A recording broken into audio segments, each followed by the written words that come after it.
This is a transparent micro LED from Samsung, unveiled at CES 2024, showcasing outstanding contrast and colors while revealing objects behind the screen in such a clear manner. In a side-by-side comparison demo of the transparent micro LED versus a transparent OLED versus a transparent LCD, the transparent micro LED can deliver higher brightness and more color vibrance while looking clearer in revealing the objects behind the screen than both the transparent OLED and also the transparent LCD. Samsung explained that the reason why transparent micro LED can look so clear yet so bright is because of the brightness potential of each micro LED chip and the pixel pitch surrounding it, which allows more light to pass through, increasing the light transmittance, which is why they can boost the clarity of the object behind the screen in terms of the translucency and also the transparency. It turns out that the very reason why micro LED is so difficult and expensive to manufacture is actually its savior when it comes to making a transparent display.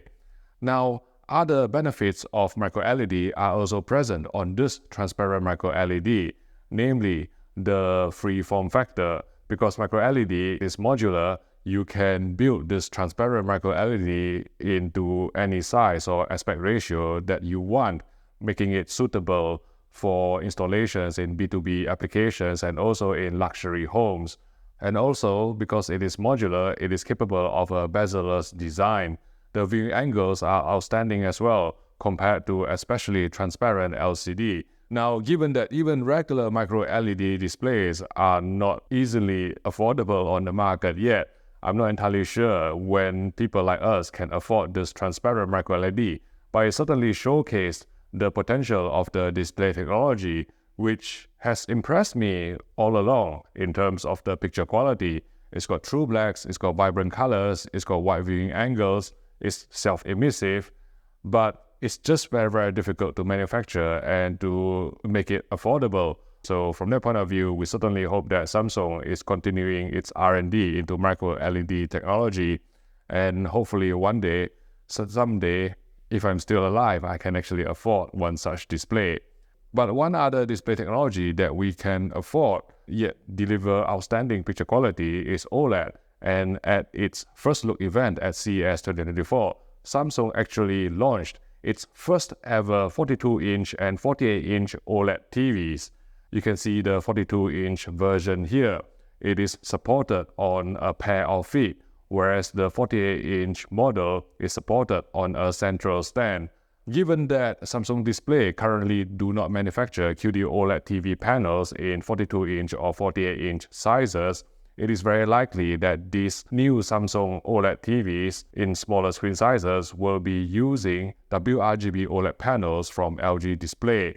And indeed, when I used my iPhone to take a macro video of these screens, you can see clear signs of WRGB subpixel structure instead of the triangular subpixel structure of QD-OLED.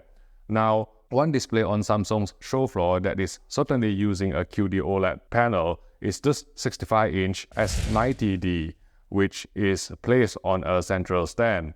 But if we actually step around to the other side, there is also another 65-inch OLED, which doesn't have a model number.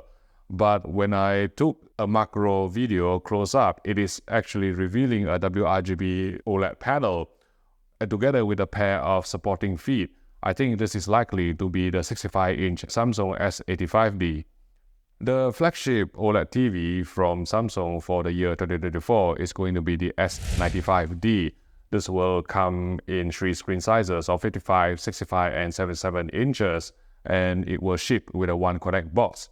Now, given what happened with the One Connect box in previous years with regards to the HDMI 2.1 bandwidth limitation to 40 gigabits per second instead of the full HDMI 2.1 bandwidth of 48 gigabits per second, we're not sure whether Samsung has updated the One Connect box for the S95D, but the TV will still support up to 4K 144Hz gameplay, especially for high-end PC gaming.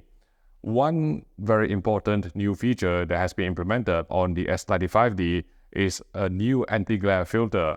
And Samsung actually set up a side-by-side comparison between its conventional QD-OLED versus the S95D with the new anti-glare filter, both 77 inches in screen size. And if we take a step back, you can see that Samsung actually installed some artificial lights mimicking windows to try and highlight the differences between the reflection handling on both displays. In my opinion, the reflections are definitely suppressed more effectively on the S95D thanks to the new anti-glare filter, but it also made the screen less glossy and more matte, and therefore in certain scenes, I could see the image becoming flatter on the S95D, whereas on the conventional QD-OLED with a glossier screen, you just can have more depth, as if you can reach out and touch the object. This sense of depth is actually lost with the anti-glare filter.